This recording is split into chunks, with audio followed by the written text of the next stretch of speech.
Sir finance minister. Chairman sir, చాలా సంతోషంగా ఉంది అధ్యక్ష. వీళ్ళలో మార్పు వచ్చిందా, మార్పు నటిస్తున్నారా, ఏదైతేనే మొత్తానికి కనీసం లిప్ సింపతి అన్న చూపిస్తున్నారు అధ్యక్ష. సంతోషం. లిప్ సింపతి అన్న కనీసం అంత మేరకు గుర్తించినందుకు నిజంగా ధన్యవాదాలు అధ్యక్ష. అధ్యక్ష, నాకు ఒక్కటి ఆశ్చర్యం వేస్తుంది సార్. పిఆర్సీ అనే పదమే ఒక పెద్ద బూత్ అయినట్టు, ఆ పిఆర్సీ గురించి మాట్లాడితే మా పదవులు ఎక్కడ పోతాయో అని ఈ సభ్యులు మాట్లాడలేదు. గతంలో ప్రభుత్వంలో ఉన్నటువంటి పాలకుల పిఆర్సీ అనేటువంటి పదం సెక్రటరేట్ కాదు కదా, ఈ రాష్ట్రంలో ఎక్కడ వినపడకుండా చూసినటువంటి దాఖలాలు మనం చూసాం అధ్యక్ష. చివరికి వీళ్ళు ఏమి ఇచ్చారు అధ్యక్ష? రివర్స్ పిఆర్సీ ఇచ్చినటువంటి ఏకైక ప్రభుత్వం వీళ్ళదే అధ్యక్ష. Reverse PRC. ఉద్యోగులు వినాలి, మీరు చెప్పినంతసేపు ఓపికగా ఉన్నా నేను.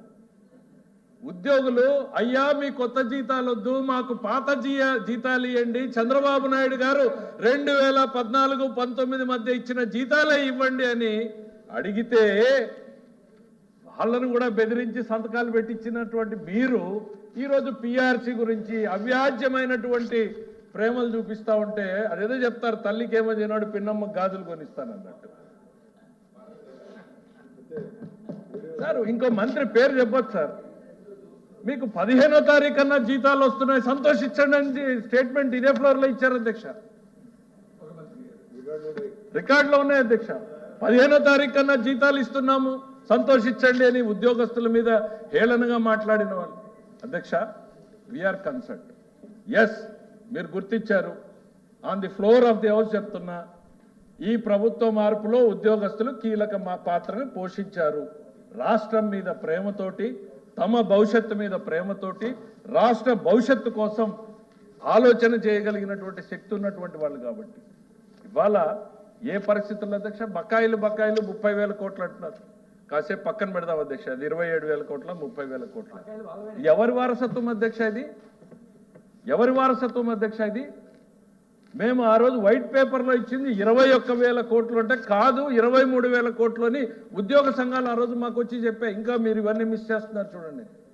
21,000 కోట్ల రూపాయల ఉద్యోగుల సొమ్ముని వాడేశారు మీరు.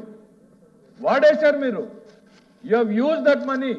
మీరు ఓన్లీ ట్రస్టీ. వాటికి ఆ ట్రస్టీగా ఉండాల్సినటువంటి సొమ్ముల్ని కూడా వాడేసి అధ్యక్ష, ఎలక్ట్రిసిటీ అనుకుంటా కరెక్ట్గా, నేను I'm not able to recollect అది. ఎలక్ట్రిసిటీ డిపార్ట్మెంట్కి సంబంధించినటువంటి వాళ్ళ సేవింగ్స్ అధ్యక్ష ఏపీ ఫైనాన్స్ కార్పొరేషన్ ఒకటి పెట్టి అక్కడ వాళ్ళకు వచ్చే వడ్డీ కన్నా తక్కువ వడ్డీకి దీంట్లో ఏపీ కార్పొరేషన్